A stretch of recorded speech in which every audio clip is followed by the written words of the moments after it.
Hai, apa kabar semuanya? Semoga kabar Anda baik-baik saja. Terima kasih karena sudah memberikan support dan juga kesetiaan Anda untuk membangun channel Codot Film. Yuk kita lanjutkan alur ceritanya, sambil siapin kopi dan cemilan, setting suara volume full. Gasken. Peninggalan kuno. Peninggalan kuno. Xiao Yan awalnya kaget saat mendengar ini. Dengan segera, matanya menoleh ke arah elder yang telah berbicara dan buru-buru berkata, "Apakah ada berita tentang buah bayi jiwa? Dari mana Anda mendapatkan berita ini?" Feng Zunze juga sedikit tercengang saat dia melihat tetua itu. Dari penampilannya yang seperti ini, sepertinya dia tidak menyadari masalah ini. Penatua itu tersenyum dan menjelaskan, "Kepala Pavilion Feng, saya bertanggung jawab atas masalah peninggalan kuno baru-baru ini. Berdasarkan informasi yang telah dikirim kembali, ada beberapa suku Magical Beast yang mencoba menerobos masuk ke dalam peninggalan kuno tetapi akhirnya mundur dengan menyedihkan. Namun, dari apa yang dikatakan mereka yang melarikan diri, itu tetap memiliki semacam hal misterius yang sangat mirip dengan penampilan buah bayi jiwa. Kurasa benda itu kemungkinan besar adalah buah bayi jiwa. Buah bayi jiwa memang sesuatu dari zaman kuno. Tidaklah terlalu mengejutkan untuk muncul di peninggalan kuno." Feng Zunze sedikit bersemangat. Dia menggosok kedua tangannya dan berkata, "Xiao Yan, kamu benar-benar seorang bintang keberuntungan. Kami tidak mendapatkan hasil meskipun mencari selama setahun. Namun, kabar baik telah dikirimkan kepada kami begitu Anda keluar. Jangan terlalu cepat bahagia." Yao Lao tidak seoptimis Feng Zunze. Dia menyuarakan pikirannya, saat ini, peninggalan kuno ini telah menarik cukup banyak ahli dan faksi dari benua. Apalagi, tempat itu ada di dalam wilayah binatang buas. Bukan hal yang mudah untuk mengambil harta karun seperti itu dari dalamnya. Saat itu, sisa-sisa kuno terakhir akhirnya dibanjiri darah. Tidak ada yang tahu berapa banyak ahli Douzong atau Douzon yang meninggal di sana. Ekspresi Feng Zunze menjadi sedikit serius saat mendengar ini. Dia telah mengalami pertempuran sisa-sisa kuno saat itu dan secara alami tahu betapa intens dan kejamnya pertempuran semacam itu. Sebenarnya ada apa dengan sisa-sisa kuno ini? Xiao Yan melihat kedua orang itu mengerutkan kening dalam pemikiran yang dalam dan tidak bisa menahan diri untuk bertanya. Mari kita turun sebelum kita membicarakannya. Cukup banyak hal telah terjadi di Central Plains selama 1 tahun ini sehingga Anda tidak sadarkan diri. Mata Feng Zunze melihat ke sekelilingnya. Setelah itu, dia bertukar pandang dengan Yao Lao. Dia memberi isyarat tangannya ke arah Xiao Yan dan kelompok itu bergegas turun dari langit tinggi di depan mata yang tak terhitung jumlahnya sebelum memasuki aula besar Pavilion Bintang Jatuh. Kelompok itu berpisah dan mengambil tempat duduk mereka setelah memasuki aula besar. Xiao Yan tersenyum ke arah dokter peri kecil yang mengikuti di belakangnya. Setelah itu, matanya beralih ke Feng Zunze. Yang terakhir juga tersenyum melihat ini.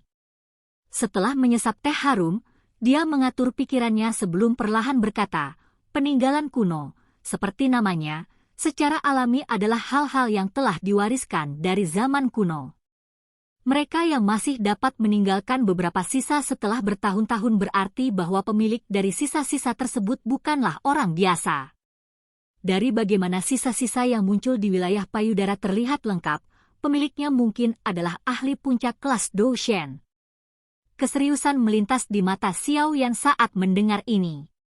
Dou Shen, ini pada dasarnya adalah keberadaan yang berada di dekat puncak dunia ini. Sekarang setelah mereka berhasil menembus Douzun, dia semakin bisa merasakan betapa menakutkannya level ini. Hal-hal yang ditinggalkan oleh seorang ahli Dou Shen tidak diragukan lagi memiliki daya pikat yang tidak bisa dilawan. Zaman kuno adalah era yang sama sekali berbeda dari sekarang. Secara alami akan ada banyak sisa-sisa yang tertinggal selama bertahun-tahun yang tak terhitung jumlahnya. Beberapa jenazah mungkin telah terkubur atau hilang pada waktunya. Namun, akan ada juga beberapa yang tiba-tiba akan terungkap seperti sisa-sisa kuno yang ditemukan kali ini. Setiap kali sisa-sisa purbakala muncul, itu akan menimbulkan badai berdarah. Anda harus menyadari betapa menariknya hal-hal yang ditinggalkan oleh seorang elit Do Sheng. Itu sudah cukup untuk membuat seseorang menjadi gila karenanya. Feng Zunze tersenyum dan berkata, mantra api yang kau latih adalah sesuatu yang Yao Chen dan aku telah mengalami pertempuran berdarah saat itu untuk berhasil keluar dari sisa-sisa yang muncul saat itu. Xiao Yan diam-diam mengangguk. Ia pernah mendengar Yao Lao menyebutkan bahwa proses mendapatkan flame mantra cukup sulit. Peninggalan kuno kali ini kemungkinan bahkan lebih merepotkan daripada yang terakhir yang kita ikuti. Ini karena itu telah muncul di dalam wilayah binatang.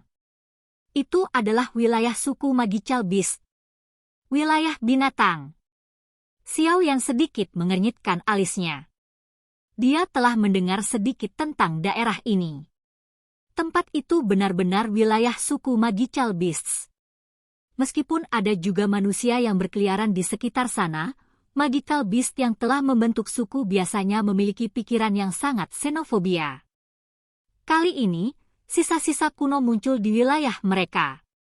Mengingat karakter mereka, mereka pasti tidak akan senang jika para ahli manusia datang dan mengambil bagian.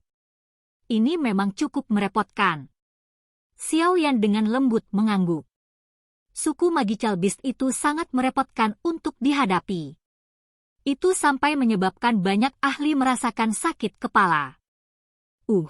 Kami telah mengirim para ahli dari Paviliun Bintang Jatuh untuk lebih memperhatikan saat sisa-sisa kuno muncul.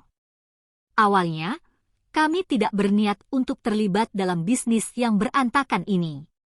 Bagi kami, yang telah mengalami persaingan dari sisa-sisa terakhir, kami jelas memahami betapa kejamnya hal itu. Jika Paviliun Bintang Jatuh akhirnya terlibat di dalamnya, itu pasti akan membawa masalah yang cukup besar. Feng Zunze menghela nafas dan berkata, Paviliun Bintang Jatuh saat ini pada dasarnya telah dimasukkan dalam daftar hitam Hall of Soul. Kita harus selalu waspada terhadap waktu. Jika kami akhirnya menderita pukulan serius sekarang, mereka pasti akan memukuli kami saat kami jatuh dan melenyapkan kami sambil lalu. Sekarang, Yao Chen belum memulihkan kekuatannya. Karena itu, dia tidak bisa pergi. Tanpa bantuan ahli semacam ini, kita tidak akan bisa terlibat dengan aula jiwa. Xiao Yan mengangguk sedikit. Paviliun Bintang Jatuh mungkin salah satu dari 4 paviliun besar dalam namanya, tetapi masih ada terlalu banyak celah antara itu dan aula jiwa, faksi tua yang telah ada untuk waktu yang sangat lama. Namun, mereka telah menemukan buah bayi jiwa di dalam sisa-sisa kuno itu. Dengan cara ini, mereka tidak punya pilihan selain terlibat dalam bisnis yang berantakan ini. Feng Zunze mengubah nadanya dan berbicara dengan suara yang dalam. Buah bayi jiwa sangat penting. Itu terkait dengan apakah Yao Chen akan bisa mendapatkan kembali kekuatan puncaknya. Jika mereka benar-benar bisa mendapatkannya, kekuatan Paviliun Bintang Jatuh pasti akan segera melonjak. Pada saat itu, dengan kehadiran seseorang seperti Yao Chen, bahkan aula jiwa tidak akan berani melakukan tindakan acak dengan mudah. Oleh karena itu, terlepas dari seberapa besar risikonya, mereka harus melakukan yang terbaik untuk membantu Yao Chen pulih ke puncaknya. Saat ini, Paviliun Bintang Jatuh adalah musuh dengan aula jiwa. Tempat ini adalah markas besar Paviliun Bintang Jatuh dan harus dihadiri oleh para ahli. Oleh karena itu Feng Tua tidak dapat melakukan perjalanan ini ke sisa-sisa kuno. Jari Xiao Yan dengan lembut mengetuk permukaan meja dan berkata, adapun guru, tempat ini memiliki formasi bintang jatuh hebat. Akan sangat aman bagimu untuk tetap di sini. Oleh karena itu, sebagai tindakan pencegahan, Anda hanya bisa tetap di sini. Setelah menghitung dengan cara ini, sisa-sisa kuno ini hanya bisa diserahkan kepadaku. Saya akan mencoba yang terbaik untuk membawa buah bayi jiwa kembali. Selain itu, saya juga cukup tertarik dengan peninggalan kuno ini. Xiao Yan tertawa pelan. Ini terlalu berbahaya. Kamu tidak mengerti betapa kejamnya pertarungan di dalam peninggalan kuno semacam ini. Anda masih perlu menyelamatkan ayah Anda. Tidak ada yang salah denganmu. Yao Lao menggelengkan kepalanya perlahan dan berkata, Guru, bahkan jika aku saat ini akhirnya bertemu dengan ahli kekuatan hantu tua Haixing, aku juga akan bisa mundur dengan aman. Tenang, aku sadar akan batasanku. Xiao Yan tersenyum. Dia tidak menunggu Yao Lao untuk melanjutkan berbicara sebelum mengalihkan pandangannya ke arah Feng Zunze dan berkata, Feng Tua, tolong bantu saya menyiapkan peta rinci dari wilayah binatang buas. Serahkan masalah buah bayi jiwa padaku. Feng Zunze melirik Yao Lao, yang sedang mengerutkan kening di sampingnya. Dia segera mengangguk lembut dan berkata, meskipun aku juga sangat khawatir, kamu memang orang yang terbaik saat ini. Untuk memungkinkan Yao Chen dengan cepat memulihkan kekuatan puncaknya, kali ini kami hanya dapat merepotkan Anda. Saya akan menyelesaikan peta untuk Anda sesegera mungkin. Selain itu, bawalah Qin Luan saat Anda pergi. Klannya juga berada dalam wilayah binatang.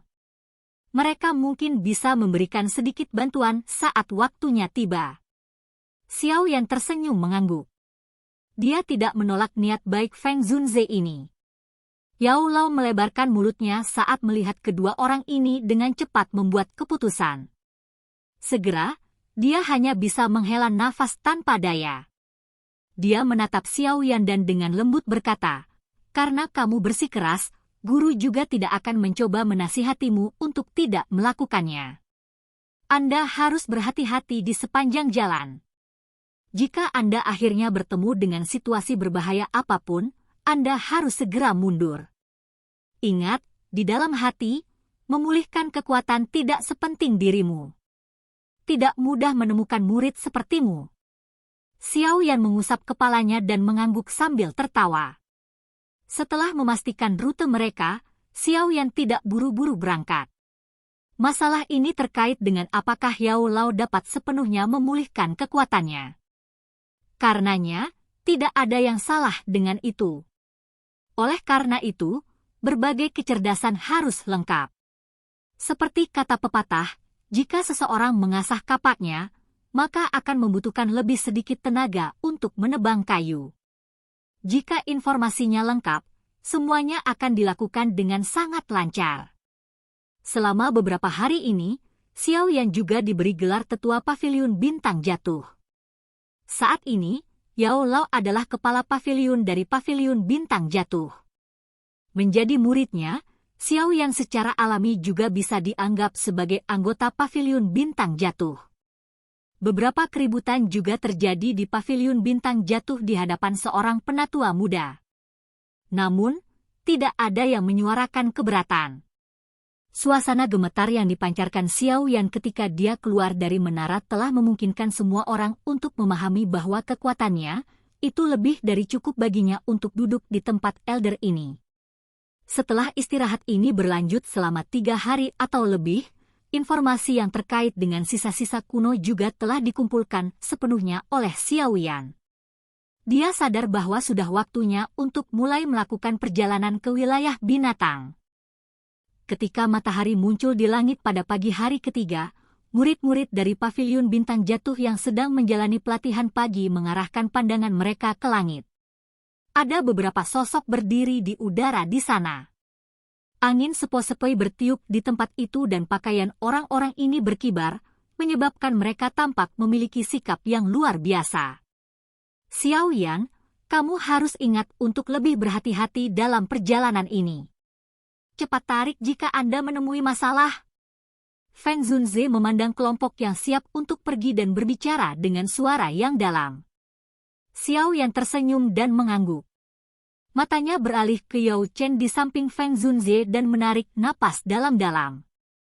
Setelah itu, dia menangkupkan tangannya ke arah Yao Chen dan berkata, Guru, hati-hati. Murid ini pasti akan membawa kembali buah bayi jiwa untuk diri Anda yang lebih tua. Setelah mengucapkan kata-kata ini, Xiao Yan berhenti ragu lagi. Dia melambaikan tangannya dan tiba-tiba berbalik. Setelah itu, tubuhnya bergerak dan dengan cepat bergegas menuju pintu keluar. Dalam sekejap mata, seluruh kelompok telah menghilang dari mata semua orang. Orang tua, kamu telah menemukan murid yang cukup baik. Fan Zunzi perlahan berkomentar saat dia melihat ke arah Xiao Yan menghilang. Yao Lao mengangguk lembut sebelum tertawa terbahak-bahak. Tidak ada penyesalan dalam hidup saya karena bisa mendapatkan murid ini. Pilihan saya saat itu pada akhirnya adalah pertaruhan yang benar. Silahkan pergi ke. Oke guys, jangan lupa like, comment, share, and subscribe di channel Codot Film. See you next video, peace out and bye-bye.